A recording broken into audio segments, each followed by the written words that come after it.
الحمد لله وكفى وسلام على عباده الذين اصطفى أما بعد فقد قال الله سبحانه وتعالى إن أول بيت وضع للناس للذي ببكة مباركا وهدى للعالمين صدق الله مولانا العظیم۔ بزرگان محترم، عزیز دینی بھائیوں، نوجوانوں، ایک مرتبہ محبت کے ساتھ درود شریف پڑھ لیں۔ اللہم صلی علی سیدنا محمد وعلی آل سیدنا محمد وبارک وسلم۔ سب سے پہلے تو ہم اللہ تعالیٰ کا شکر ادا کرتے ہیں کہ ایک دینی، ایک اسلامی اور ایک حلال روزی کی لائن سے جو کام ہمارے مولانا الفلاح گروپ کے ماتحت میں کرنے جا رہے ہیں، ہم دعا کرتے ہیں اللہ تعالیٰ اس میں بے انتہا خیر و برکت، عافیت، سکون عطا فرماوے اور لوگوں کے ساتھ بھروسے کے ساتھ، اعتماد کے ساتھ مبارک گھر کی زیارت کی خدمت کی ان کو توفیق عطا فرمائے۔ میرے عزیز بھائیوں، یہ کعبۃ اللہ اور مسجد نبی صلی اللہ علیہ وسلم کا سفر ایک مومن کے لیے اور ایک مسلمان کے لیے زندگی کا ایک بہت بڑا گولڈن چانس ہوتا ہے۔ جو لوگ اللہ تعالیٰ نے بہت سی مرتبہ کعبۃ اللہ کی زیارت کی توفیق عطا فرمائی، ایک میرے ساتھ جو ایک چھوٹا سا واقعہ پیش آیا تو میں آپ کو وہی سناتا ہوں۔ حج کے موقع پر ایک مرتبہ آج سے 15 سال پہلے مسجد نبی صلی اللہ علیہ وسلم میں عصر اور مغرب کے درمیان میں بیٹھا ہوا تھا۔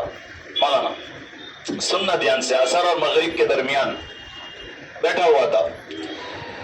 ایک اردن کے ایک بہت بڑے عالم، اردن کے ایک بہت بڑے عالم مجھے ملے۔ میں قرآن پڑھ رہا تھا، ریاض الجنہ، اس وقت تو لمبے وقت تک ریاض الجنہ میں بیٹھ سکتے تھے، حج کا ٹائم تھا۔ انہوں نے مجھے کہا کہ من این انت، تم کہاں سے آئے؟ تو میں نے کہا میں ہندوستان سے آیا۔ تو انہوں نے کہا کہ آپ یہاں کام کرتے ہیں؟ نہیں، میں نے کہا میں حج کے لیے آیا۔ تو کیا عمر ہے؟ میں نے کہا 20 سال کی عمر ہے۔ تو بہت رونے لگے اور انہوں نے عربی میں مجھ سے یہ کہا کہ میں نے 35 سال تک روزانہ 100 تھوڑا تھوڑا پیسہ اپنے یہاں جمع کیا اور اب میری عمر 80 سال کی ہوئی، 80 ایئرس اولڈ، تب جا کے میں یہ حج کرنے کے لیے آیا۔ تو آپ بڑے خوش نصیب ہے کہ جوانی میں اللہ نے حج عطا کی۔ ایک واقعہ مولانا سفیان ہوا، میں سچے دل سے کہتا ہوں، مغرب کی نماز ریاض الجنہ میں پڑھی اور پڑھنے کے بعد جب میں باہر نکلا تو بہت میرے دل پر اثر ہوا اور میں بہت رویا، اور اس بات پر ہوا کہ اے اللہ، ایک آدمی 40-50 سال تک پیسے جمع کرتا ہے اور اس کے بعد اس کو حج نصیب ہوئی۔ تو نے ہمارے پر کتنا بڑا کرم کیا کہ جوانی کے اندر جو لوگ گئے ہیں الفلاح گروپ، تو بار بار جاتا ہوں تو پتا ہے کہ عمرہ کے لیے اور حج کے لیے جوانی اور تندرستی یہ کتنی بڑی نعمت ہے۔ باقی بیچارے بوڑھا آدمی فرض ارکان بھی بہت مشکل سے کر پاتے ہیں۔ میں نے اس وقت میرے بھائیوں دعا میں یہ کہا تھا اللہ تعالیٰ سے کہ میرے اللہ، یہ بھائی تو زندگی میں ایک مرتبہ حج پڑھنے آئے آخر میں، لیکن اگر تو نے مجھے 3 مرتبہ 4 مرتبہ 5 10 مرتبہ بلایا، اگر اس کے بعد بھی میری زندگی کے اندر سنت نہیں آئی، اگر اس کے بعد بھی میرے گھر کے اندر تیرے نبی کا دین نہیں زندہ ہوا، اگر اس کے بعد بھی میری نمازیں صحیح نہیں ہوئی، تو ایسی ہزاروں حج کرنے کے بعد بھی مجھے منہ پر مار دیا جائے گا۔ میں نے اپنے اللہ سے کہا کہ اللہ، بھلے میری تقدیر میں 1 مرتبہ یا 2 مرتبہ کعبۃ اللہ کی اور تیرے پاک نبی کی حاضری لکھی ہے، لیکن وہ ہمارے لیے ایسی بنا دے کہ ہماری زندگی کے بدلنے کا ذریعہ بن جائے۔ ایک بات سرکار دو عالم صلی اللہ علیہ وسلم سے ایک صحابی نے فرمایا تھا، وہ نئے نئے مسلمان ہوئے تھے، نئے نئے، تو وہ ہمیشہ غم میں بیٹھے رہتے تھے کعبۃ کی دیوار کے ساتھ. تو حضور صلی اللہ علیہ وسلم نے فرمایا کہ تم پریشان کیوں ہو؟ فرمایا کہ اس لیے کہ اللہ کے رسول میں نے بہت محنت سے پیسہ جمع کیا اور ابھی میں حج کر کے آیا, عمرہ کر کے آیا, لیکن اب میرے دل کے اندر ایسا ہوتا ہے کہ میرا حج قبول ہوا ہوگا کہ نہیں. تو حضور صلی اللہ علیہ وسلم نے فرمایا کہ میں تجھے بتاتا ہوں کہ تمہارا حج اور عمرہ قبول ہوا کہ نہیں. آپ نے فرمایا ذرا مجھے بتاؤ تمہارا عمرہ اور حج کرنے کی پہلے اور بعد کی زندگی میں کوئی فرق آیا؟ گنتی کتنی بات ہے. تو انہوں نے کہا کہ اللہ کے رسول ہاں عمرہ اور حج کرنے کے بعد اتنا فرق آیا کہ حج سے پہلے میرا تھوڑا گھر میں جھگڑا ہو جاتا تھا, میں زور سے بول دیتا تھا, لیکن الحمدللہ حج کے بعد میرے گھر کے اندر جھگڑا بند ہو گیا. اب سمجھنا, نماز تو میں پہلے سے پڑھتا تھا. میرے آقا جناب محمد رسول اللہ صلی اللہ علیہ وسلم نے ارشاد فرمایا, میں نبی ہو کر کہتا ہوں اگر حج اور عمرہ کے بعد تیری سوچ بدل گئی, تیرے اعمال بدل گئے, تیرا جھگڑا ختم ہو گیا, اللہ نے تیرا عمرہ اور حج قبول کر لی. یہ آج آمولی کے اندر پہلی مرتبہ ہماری اتنی مسلم آبادی میں یہ اب سب سے بڑی خوشی کی بات ہمارے لیے کہ ہمارے ایک مولانا جو ہمارے ساتھ 15 سال سے کام کر رہے ہیں, الحمدللہ ہم دعا کرتے ہیں کہ اللہ تعالیٰ ان کو خدمت کے لیے اور زیادہ ہمارے جو ہے کہ حج اور عمرہ, یہ الفلاح گروپ کو تو زیادہ معلوم ہوگا کہ اس کے ذریعے سے آپ لاکھوں لوگوں کا ایمان بنا سکتے ہیں, ہزاروں لوگوں کو آپ ہدایت کا ذریعہ بن سکتے ہیں اگر آپ کی سچی نیت ہے تو.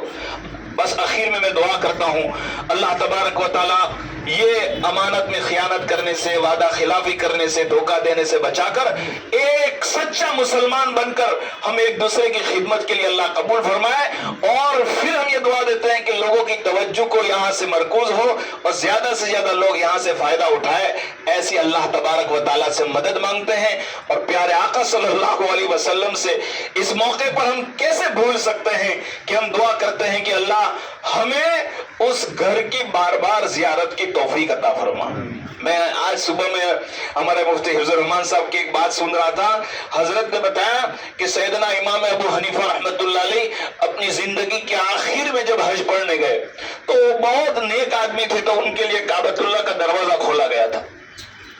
امام ابو حنیفہ حضرت نعمان امام ابو حنیفہ رحمۃ اللہ علیہ نے پورا قرآن 2 رکعت نماز میں پوری رات میں پڑھا تھا, پورا قرآن, اور ایک پیر پر کھڑے رہے 15 پاڑے اور دوسرے پیر پر 15 پاڑے. میں کس کی بات کر رہا ہوں معلوم ہے؟ جس نے 40 سال تک عشاء کے وضو سے فجر پڑھی ہے. ہم لوگ یہ سمجھتے ہیں کہ بھائی جو ہے بہت, دیکھو آپ پورا قرآن ایک رات میں ایک پیر پر کھڑے رہ کر 15 پر اور دوسرے پیر پر پڑھ, اچھا 2 رکعت پڑھ لی کعبۃ اللہ کے اندر اور دعا میں کہہ رہے ہیں ما عبدنا کا حق کا عبادتک, ما عبدنا کا حق کا عبادتک, اے اللہ میں نے کعبۃ اللہ میں تیری عبادت کی, ہزاروں کتابوں کے مصنف اور ہزاروں کتابوں لکھنے کا ذریعہ بنے, لیکن تیری عبادت کا جیسا حق تھا میں ادا نہیں کر پایا.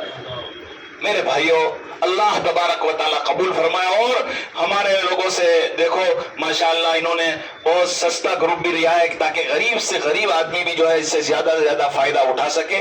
اللہ تبارک و تعالیٰ قبول فرمائے. آنے والے تمام لوگوں کو اور دوسرے لوگوں کو بھی اللہ کعبۃ اللہ کی زیارت کی توفیق عطا فرمائے. اور درود شریف پڑھ کے ہم دعا کر لیتے ہیں. بسم اللہ الرحمن الرحیم. اللہم صلی وسلم وبارک علی سیدنا و مولانا محمد وبارک وسلم یا اول الاولین یا ارحم الراحمین یا راحم المساکین. تعریف کے لائق اللہ آپ کی ذات ہے. آپ بڑے ہیں, آپ کی ذات بڑی ہے, آپ بڑے ستار ہیں, آپ بڑے رحیم ہیں, آپ بڑے کریم ہیں, آپ بڑے شفیق ہیں, آپ بڑے لطیف ہیں, آپ بڑے مہربان ہیں. اللہ ہمارے نبی صلی اللہ علیہ وسلم کا ارشاد ہے کہ کوئی بھی کام جب اللہ اور اس کے رسول کے نام سے شروع کیا جاتا ہے اس میں برکتیں آتی ہیں. اے اللہ ہمارے مولانا جو کام شروع کرنے جا رہے ہیں یہ تیرے پاک گھر کی یہ اللہ مہمان رسول اور ضیوف اللہ اور ضیوف الرحمان کی خدمت کا موقع دے رہے ہیں. اے اللہ ان کے لیے برکتوں کا ذریعہ بنا, نظر بد سے بچا. اے اللہ لوگوں کی توجہ کا مرکز بنا. اے اللہ ہمارے علماء اپنے اپنے کام میں حلال روزی کے ساتھ آگے آئے. اے اللہ جس کی غیب سے شکلیں اور صورتیں پیدا فرما. یا اللہ حضور اکرم صلی اللہ علیہ وسلم نے حلال روزی کی لائن سے جتنی بھلائیاں آپ سے مانگی ہے ہمارے مولانا کو اور ہم تمام کو بھلائیاں نصیب فرما دیجئے، اور ہمارے نبی جی صلی اللہ علیہ وسلم نے جن جن برائیوں سے پناہ مانگی ہے ہمیں اور پوری امت کو ان برائیوں سے پناہ نصیب فرما۔ اے اللہ آنے والے مجمع کی ہر جائز تمناؤں کو پوری فرما، اور اللہ پوری دنیا کے مسلمان جہاں کہیں پریشان ہیں یا اللہ وہ ہمارے بھائی ہیں تو اس کی پریشانیوں کو دور فرما دے، بے اولاد کو اولاد، بے روزگار کو حلال پاکیزہ روزی، بیماروں کو شفا عطا فرما۔ پیارے اللہ میں نے اپنی گنہگار زبان سے مانگا ہے، تو اپنی شان ہمارے نبی پیارے آقا محمد رسول اللہ صلی اللہ علیہ وسلم کے صدقے اور طفیل میں قبول فرما۔